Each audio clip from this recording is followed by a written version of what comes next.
For most of us, home exists as a sanctuary that keeps the world outside at bay.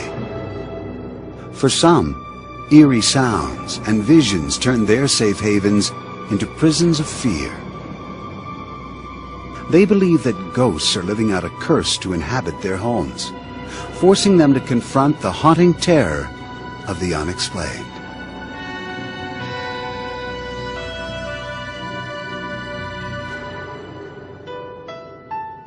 Since the day they married in 1987, police officer Tom Brown and his wife Linda had dreamed of owning a home. In 1996, the Browns, with their 2 children, moved into a 3-bedroom brick house on Twin Oaks Court in East Peoria, Illinois. Their dream had finally come true. It quickly became a nightmare on the very first night in the house. Tom and Linda were fast asleep when violent noises rose from the basement 1 floor below. It sounded like somebody was going through all of our stuff in the basement. I got up, I thought, can't be. So I went downstairs, and you could hear just plain as day, somebody's moving boxes around, throwing stuff around. It sounded like somebody was mad, just throwing stuff. Nothing's moving. Nothing's going anywhere. You could hear it, but you couldn't see nothing.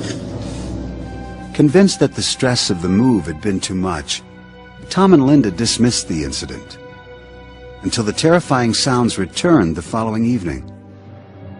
This time, even louder. Doors knocked and slammed. Heavy footsteps shuffled on the linoleum kitchen floor, just outside their 3-year-old daughter Chelsea's room. I heard squeaks on the floor, and it was just like someone was walking in the floor. I kept hearing these noises again. I was just really scared. And I went back in, I sat on the edge of her bed, and I still didn't see anyone out there, but I heard the noises, and it was unbelievable. But it was like someone was watching Chelsea and I. Tom and Linda were beginning to believe that someone was watching them, someone they couldn't see. Then one night, Tom caught a glimpse of something he'll never forget. And the cat is in the living room, hissing and screeching and that, like he's in a cat fight. And all of a sudden, I saw this person dart into my son's bedroom. I got up, I ran in there as fast as I could. Nobody, nothing. I checked the closet, checked the bed, checked everything, and there was nobody anywhere. The Browns, who had always been skeptical about ghosts, began to fear that their new home was haunted. I tried to be rational about it and try to figure out what was going on, and I never could come up with anything. Frightened by the strange occurrences, Linda, who had become a believer, desperately wanted to move. I had it. I told Tom this was our first house, and I said, we're moving. We are moving in springtime. I said, that's it. I can't handle hearing things all the time and scaring me half to death. Tom, still searching for an explanation, went across the street to talk to Shirley Venyak. Her son had sold the house to Tom. Well, I asked Shirley about noises or ghosts or anything in that, and she had got this dumbfounded look on her face like, I can't believe you said that. And then she said, you hear him too. Shirley told Tom that her parents had built the house and lived there until the late 70s. Her father, Stuart Wall, known as a caring and generally happy man, suffered a stroke in 1974 that left him disabled and deeply depressed. The thought of being a burden to his family gnawed away at his will to live. One evening, he walked to the closet of the back bedroom, where the Browns' 2-year-old son now slept, pulled the belt from his pants, and hanged himself. Shirley discovered her father barely alive and cut him down. As he lay dying in her arms, she thought he was trying to say, I'm sorry. He never did. Shirley told Tom she believed the spirit of her father was trapped in their house, still trying to say, I'm sorry. The story finally convinced Tom that he and his family were living with the ghost of Stuart Wall. Tom felt helpless with nowhere to turn, until he read in the local papers about a man who investigated hauntings. Rob Conover, a former private investigator, used to dismiss those who believed in ghosts.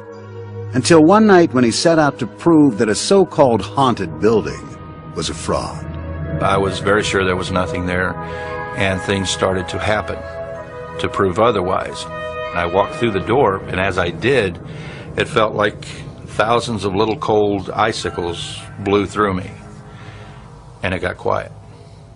And I said, they're gone. And I think it was at that point I said, there's something to this.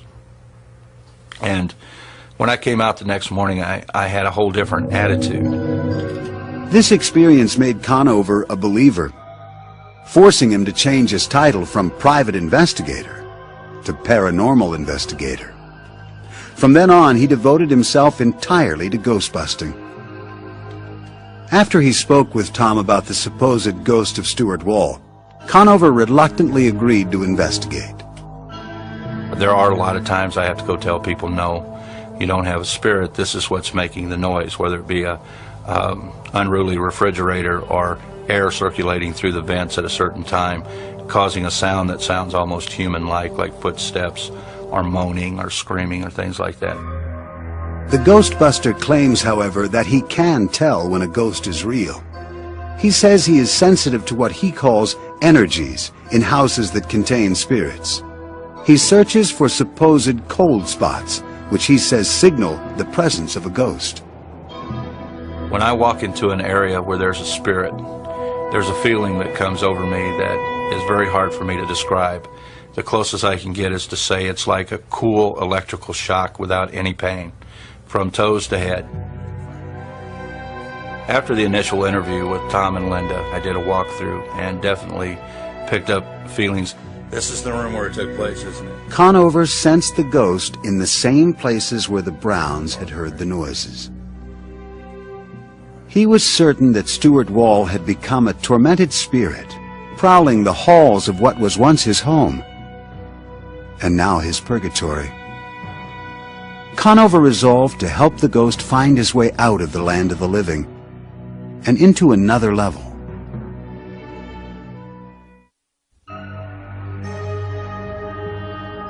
Paranormal investigator Rob Conover arrived at the Browns' house armed with equipment to do battle with the ghost of Stuart Wall. 20 years before, Wall had committed suicide in the back bedroom. Conover believes that his tormented spirit now prowled its halls, and he was confident that he could coax this troubled spirit through the light, his term for moving ghosts from this world to the next. When we pass away, we're all confronted with the light. And for us to stay on this side and not go through the light, the reasons for that are because we're attached to a person, place, or object on this side that we feel we have to protect or be with. Conover and his assistant began to walk through the house looking for Stuart's presence. Tom Brown, the owner of the home, and Shirley Vaniak, Stuart's daughter, followed closely behind them. I felt Stuart's presence. These stockings began to go back and forth by themselves. And I said out loud, so Stuart, you have my attention now. Do I go in the house or do I go in the basement? And at that point there was a loud bang in the basement.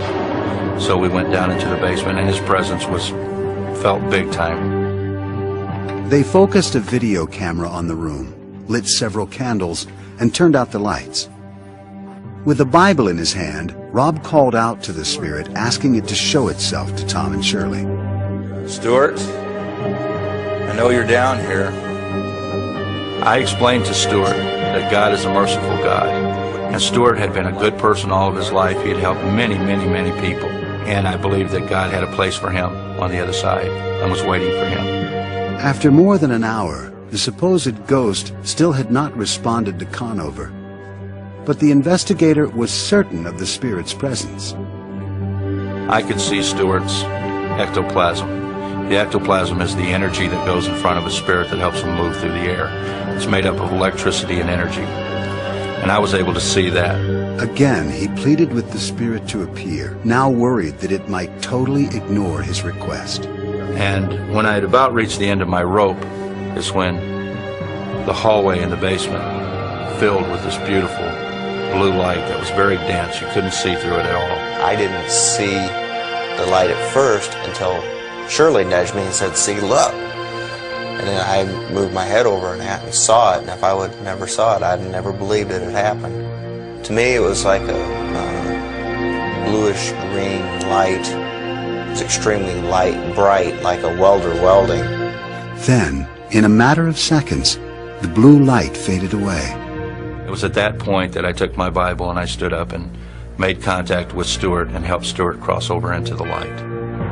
The house felt like you had 150 guests in the house and you was cram-packed and you couldn't fit another person in, and all of a sudden everybody just left and shut the lights off.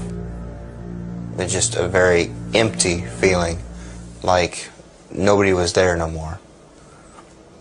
And you was all by yourself. Conover says at that moment the ghost of Stuart Wall left the house forever. The investigator immediately turned to the camera, excited about seeing the event on tape. This is what they saw. Yeah. Guys. Well, look at the light.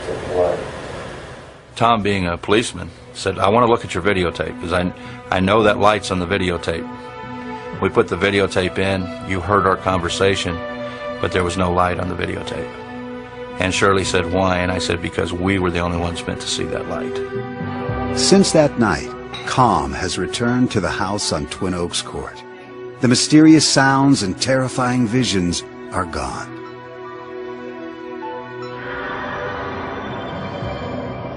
Did the ghost of Stuart Wall pace the floors of this house? Was that spirit finally ushered to another world during this ritual? Skeptics say emphatically that ghosts do not exist, and that logical reasoning can explain all anomalies linked to spirits.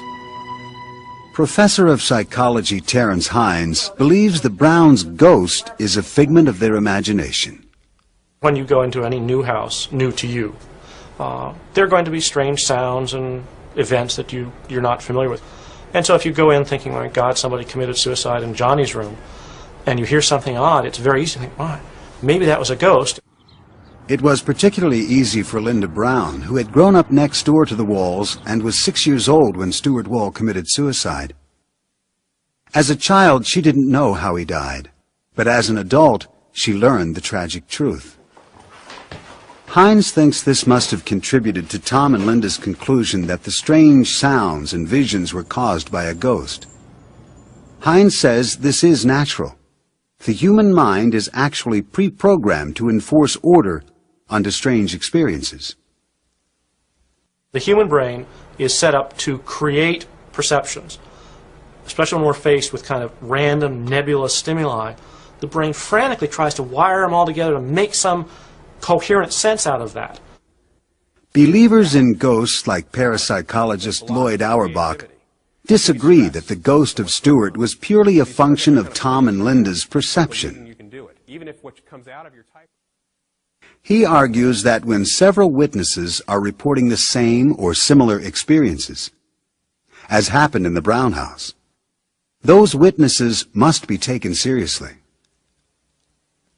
It's a subjective experience experienced by many people across many years, which lends very much credibility to there being actually something there and that it wasn't just imagined by people. And that's what we look at, is how many people, how many witnesses there are, what kind of corroboration we get. Witness testimony in hauntings seems to be fairly consistent. Eyewitness testimony is unconvincing because you can get eyewitnesses who will swear on the proverbial stack of Bibles that they've seen things that we clearly know don't exist. For example, you can find, if you go back to the Middle Ages, you can find people who swear that they saw witches flying on broomsticks across the sky. And I have no doubt that they really think they saw that. Conover and the Browns are certain they saw a blue light. But Tom Flynn, a skeptic who has examined hauntings, says that if they did, it should have shown up on their videotape. Video cameras respond to the same spectrum of colors that the human eye does. So if you're pointing a video camera at something and you see a blue light, so should it. So I think it's very revealing that these three people report that they've had this experience, and yet their own videotape doesn't verify it.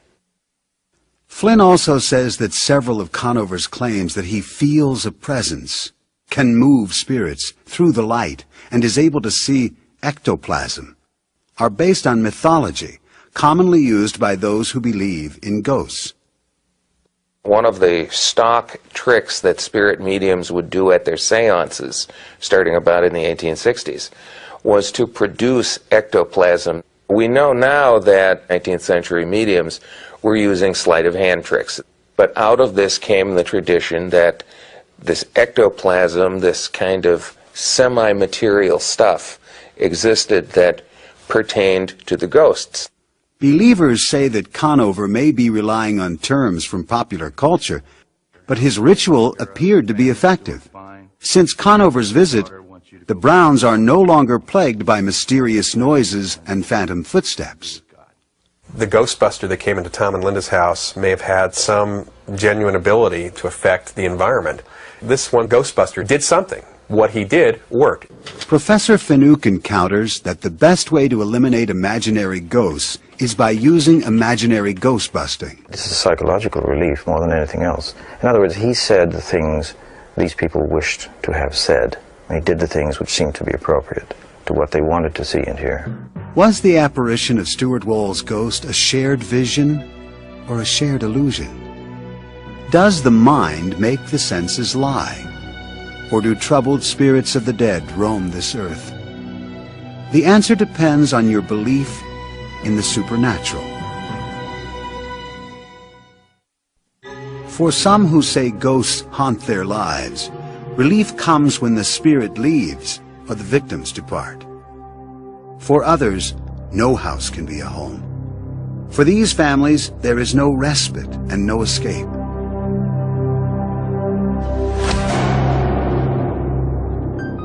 A painful divorce in 1968 left Beth alone with a small child and little money. She was rebuilding her life when she met Bob Batesel a few years later. They fell in love, got married, and Bob adopted Beth's daughter, Leah. In 1971, when the Batesels moved into this two-family house in New Brunswick, New Jersey, the young family's newfound happiness would be fleeting. Strange events began happening in the house. At first, Bob and Beth dismissed the odd activity. Lamps swinging, doors opening and closing, objects appearing in the wrong places. Then they were forced to confront the terror trapped in the walls of their new home. The pungent smell of rotting flowers wafted throughout the rooms.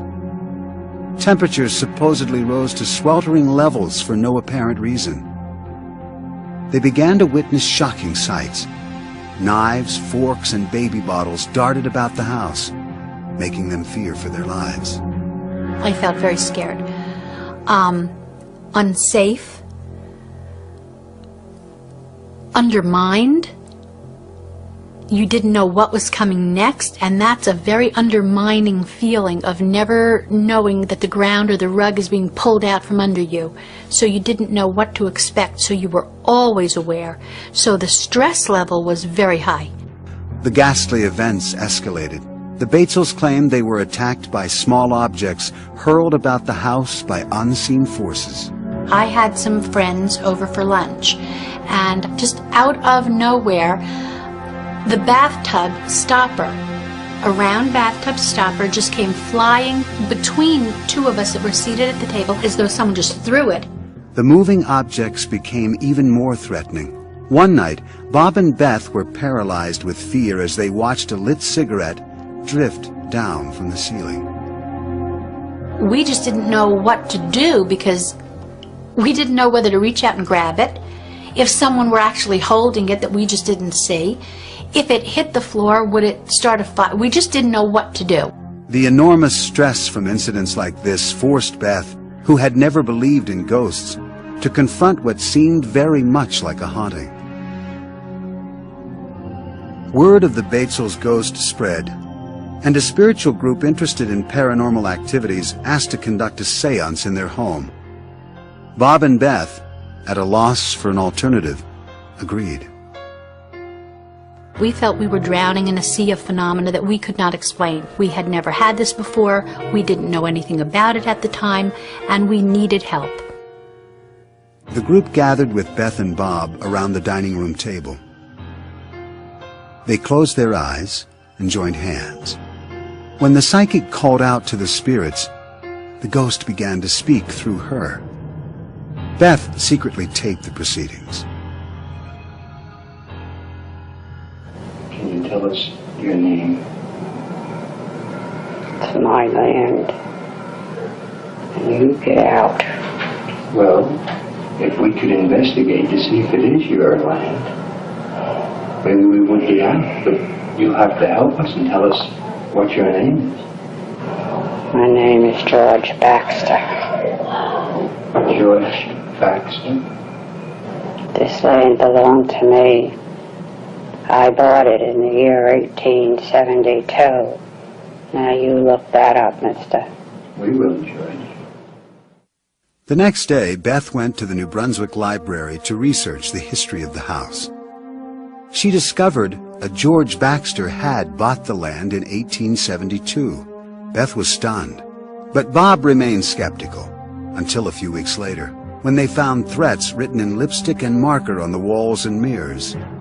Now Bob was certain that his house was haunted.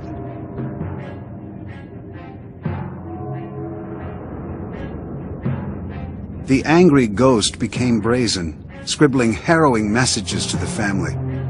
What you see here are the actual notes that Bob claims were written by the ghost.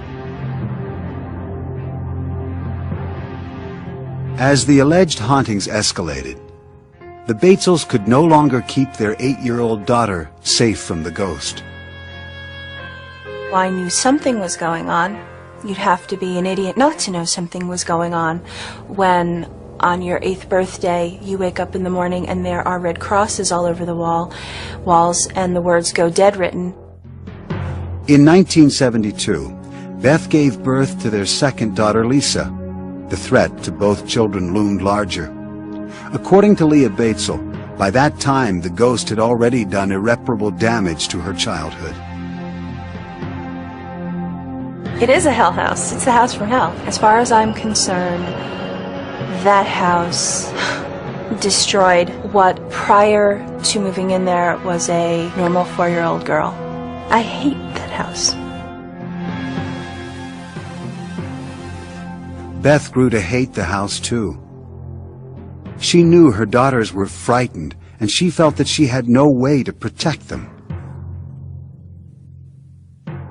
When you touch my child, that's the line. And that's what happened. There were a number of incidents, a couple in particular, that were very, very focused on our children, and we felt that that was it and we had to leave. Unwilling to do battle with their ghost any longer, the Batesels packed up all their belongings and moved, certain they were leaving the violent spirit behind. Their desperate attempt to escape only took them deeper into the mystery.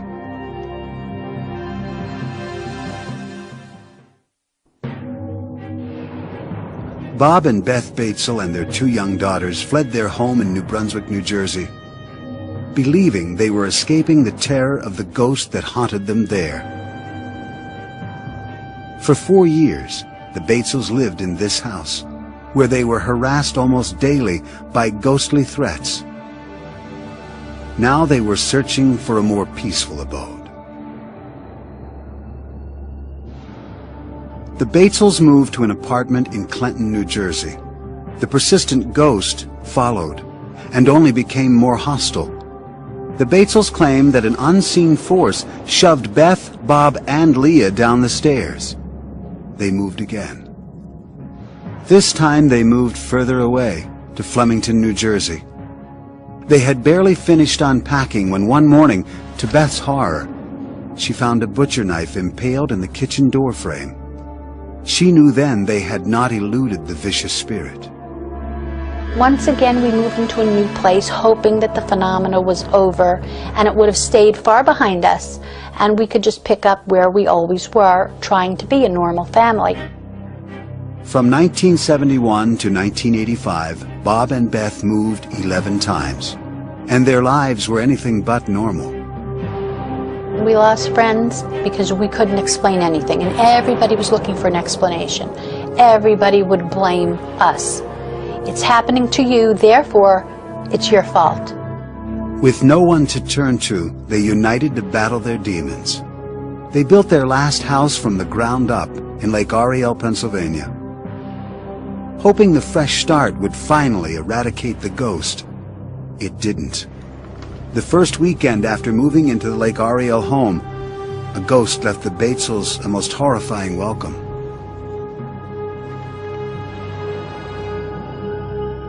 It was well past midnight when the Batesels were startled out of bed by hysterical crying.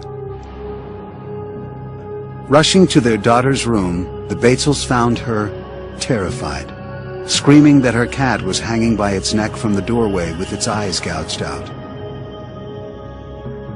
The Batesels saw nothing. This ghost-like apparition had disappeared. Several nights later, the Batesels were again startled out of their sleep as the glass in picture frames hung in the living room spontaneously exploded, shattering glass throughout the house. It's really difficult to describe how you feel when you're in the middle of a whirlwind. But we have stopped asking why because we're too busy dealing and living with it. Most reports of hauntings link the ghost to a place. The Batesels believe that in their case, ghosts come to them. We have come to understand that there are hauntings which are attached to a particular place and remain. And then there are hauntings that seem to be the people. The people are haunted, not the place. So no matter where the people go, it doesn't matter, they will still be haunted. From everything that has been done and tested and what we've been told, I seem to have some kind of presence. I am some kind of magnet that seems to attract these spiritual things. The Batesels, physically and emotionally exhausted, say they can no longer try to escape the ghost. They remain in their Lake Ariel home, resigned to its hauntings and uneasy about what may lie ahead. Do the Batesels somehow attract hauntings and spirits wherever they live? Or do they create their own demons? For scientists like Nobel Prize-winning physicist Leon Lederman, the answer is simple. I would just flat out say, you don't have haunted houses. You have either some gullible people or some dishonest people who are making this all up. Science has no room for ghosts. Psychologist Carl Schlotterbeck has found room for ghosts. He investigated the Batesel stories, came to support the family's claims, and joined Beth Batesel in co-authoring a book about her experiences. I became a believer fairly quickly. You could walk through the house and feel in different rooms. In one room it was difficult to breathe even. And recordings made in that room were fainter than they were in the rest of the house. In other places you could feel things in the air. Schlotterbeck believes the Batesels found ghosts at each of their households because the entities were attracted to certain inviting qualities in Beth Batesel. One investigator referred to her as an undeveloped psychic, perhaps. Other people have just referred to her as a magnet, that her warmth and her caring about people actually extends into the other world, and that lost souls who haven't crossed on find her a warm and comforting presence to be around. Lederman points out that none of this is scientifically verifiable. The scientific method demands much more than impressions and feelings to validate a claim. To claim that I see this, I have to prove it. The burden is on the owner of that site or the writer of the book. And in 400 years of innumerable claims, no one has ever succeeded in convincing the scientific community.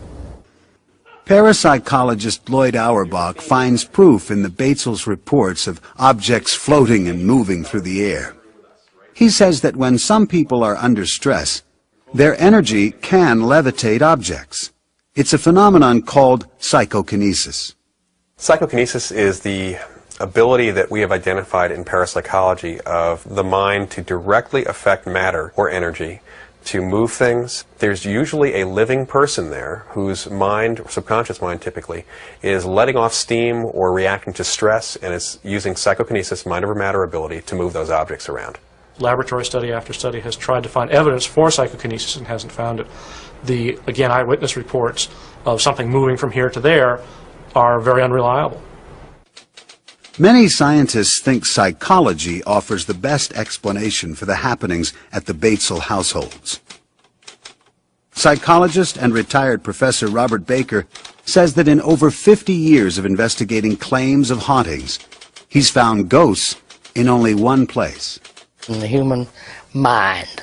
It is an invention of the human mind, and they have invented ghosts because ghosts provide a great deal of psychological satisfaction to the people who believe in them. It fills a gap, a void in their lives. Finucane suggests it may be easier for Beth to confront imaginary ghosts than face real issues. Ghosts can be used by particular members of the family for their own purposes as a method of self-defense, if you like, psychological self-defense, when things are going badly in the rest of the family's existence. Perhaps this is a way of seizing upon some degree of certainty for those people involved or those individuals involved.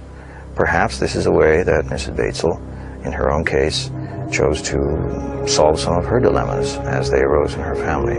Are the more than 20 years of the Batesels family's supposed hauntings the work of active spirits or an overactive imagination? Skeptics and scientists point to the lack of compelling evidence for the Batesels' claims. Believers note simultaneous sightings of ghostly events and knives driven into door frames, and they see the work of the unexplained.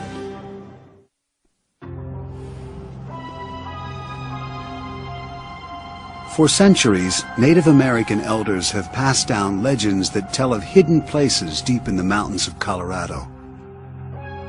For the spirits of the dead, these sites are sacred portals that provide passage in and out of this world to the next. For the living, these places are mysterious gateways that offer a glimpse of the unknown.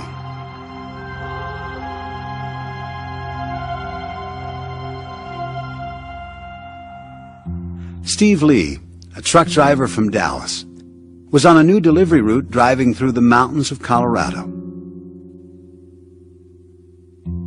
He found the beauty of the area so captivating that he moved his family to the middle of the Black Forest, 20 miles north of Colorado Springs. He bought a log cabin on 5 acres of land, and the boys quickly took to roaming the woods. The forest gave the children a sense of freedom and adventure.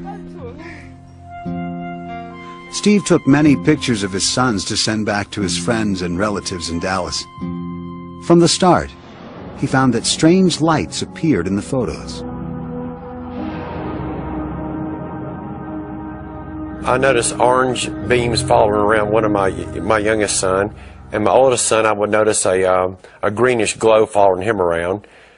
And soon after that, we started getting things in the pictures like dogs and faces that shouldn't be there. At first, Steve dismissed the pictures, believing that something was wrong with his film. The mysterious lights and phantom fog continued to appear in his photos. Steve became obsessed with taking pictures, and each new roll of film brought more frightening discoveries. Some parts of the house were more active than others.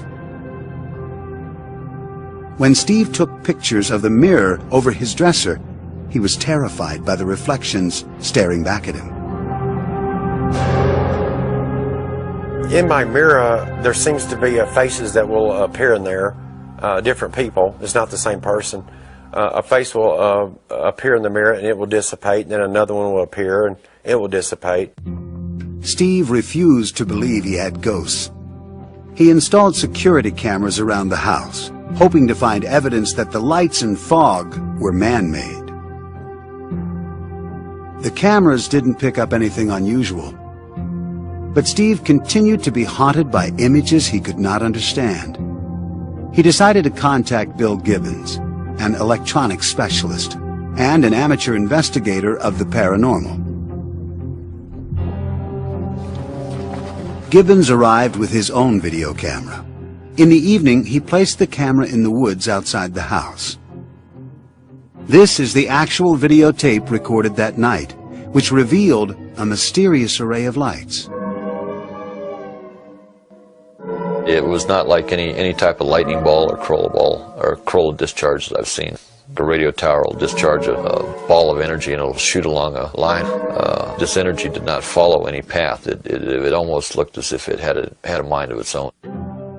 The investigator used a spectrometer to check the strength of electromagnetic and radio waves at the house to make sure they had not caused the lights.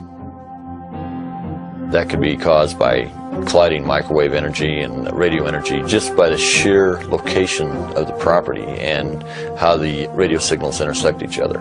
We found nothing there, nothing out of the ordinary. The investigator then used a compass to look for magnetic disturbances.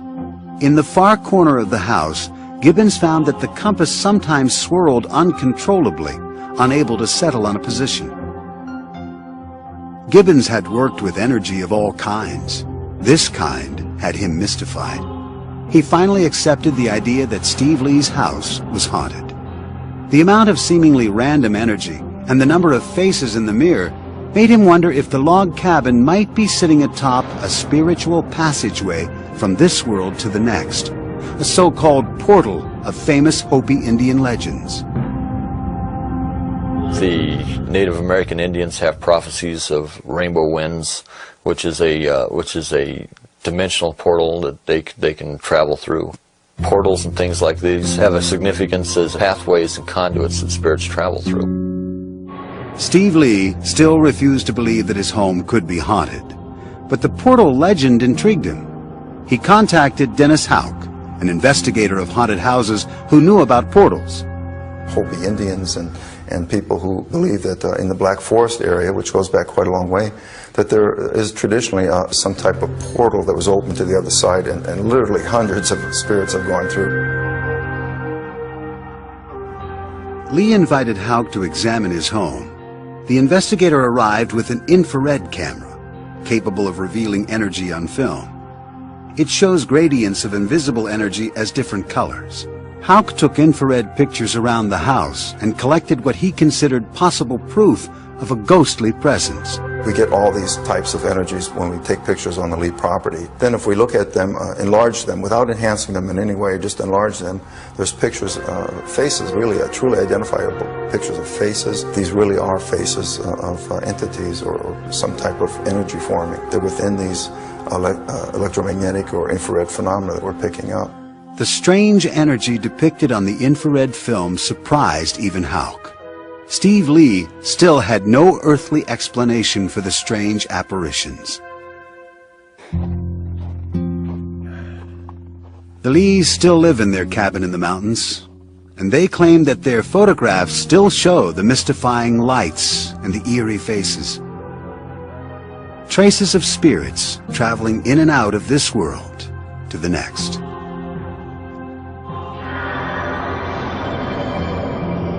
Is the Lee house filled with spirits moving through a legendary portal? Are the surprising photographs evidence of a new kind of energy that allows ghosts this passage? Scientists and skeptics offer a resounding no. Tom Flynn, a photo expert, believes many of the anomalies on the photos have logical explanations. I've examined the Lee pictures, and I find far more evidence of common camera problems than of the supernatural. I think that most of these mysterious fogs are various items, including the camera's own strap, that stray very close to the camera, so close that they go out of focus, so close that they're blasted bright white by the on-camera flash. It also creates a lot of lens flare. And that's where you get the characteristic little round transparent circles that kind of glow whitish. Those who believe that this Colorado house may be sitting on top of a spiritual gateway say that Lee's photos may have captured the portal in action. I believe photographs can catch things. I've seen photographs that have cut other dimensions before at other places. And be it through a mirror or through some type of very, very fast-speed film, we see ghosts or have ghost apparitions in certain areas because the energies there allow that materialization to happen. Physicist Leon Letterman argues that if believers say there is an energy portal at the Lee house, then they must base their claims on accurate principles of science, not ghostly photographs.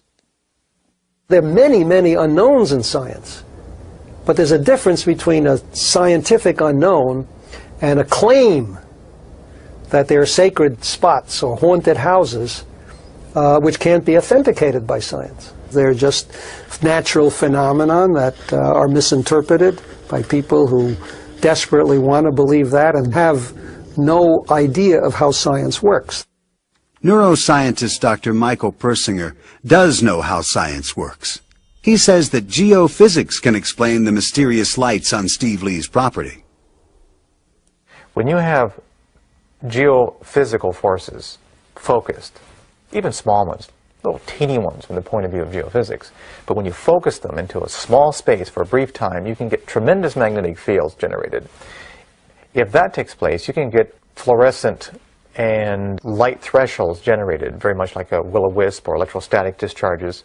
And if it's above the luminogenic threshold, you can photograph like any other kind of electrostatic phenomena. Persinger says that these strange anomalies in the Earth's natural electromagnetic field are found in many supposedly haunted sites. And sometimes they intersect with the brain waves of people who live there, producing haunt-like feelings. It's a theory he has tested in his Sudbury, Ontario laboratory. Many of the kinds of patterns of fields that are generated in haunted areas that we have found are very complicated. Brief, transient fields, erratic shape. If these forces stimulate the brain, you could have feelings of a presence, the sounds of footsteps or movements or voices, and of course that ever-present presence, that there's something looking at you. All of these symptoms mirror events described by the Browns at the height of their supposed haunting. This might also explain why Beth Batesel is not able to escape the ghosts that have haunted her for more than 20 years. Certain highly creative people are more sensitive to these mysterious geophysical forces than others, a fact that for many believers justifies their claims of ghostly encounters. Even though people are sensitive, it does not mean that they're crazy. It surprises me the number of people that have come out of the woodwork to tell me about a light that they've seen in a dark room or a deceased relative that has come back to visit them. And so that this is a much more common phenomenon than we think, but people are hesitant to talk about it because of the implication of some kind of psychopathology. Some skeptics think that belief in ghosts persists even in the face of scientific skepticism because it stands as such a deeply held cultural belief. In a sense, ghosts are in people's heads, but in another sense, culturally and socially, they do exist for them, and indeed for many other people in that society. They are human constructs. So is music, so is poetry. I mean, we have to accept these things, these ghosts, all to be respected as creations of the human mind. Believers object to the idea that ghostly encounters are creations of the human mind. Rather, they insist that hauntings deserve respect because the restless spirits are real. When you come face to face with it, then you have to deal with it as reality, because when you're face to face with something, it is reality. From restless spirits to ghostly gateways, hauntings have the power to instill terror and fear in those who believe in them. Is the ghostly presence actually the work of our own creative minds? Or is it the labor of troubled spirits cursed to roam the earth? For those who have experienced a haunting presence, They know they are living on the threshold to the unexplained.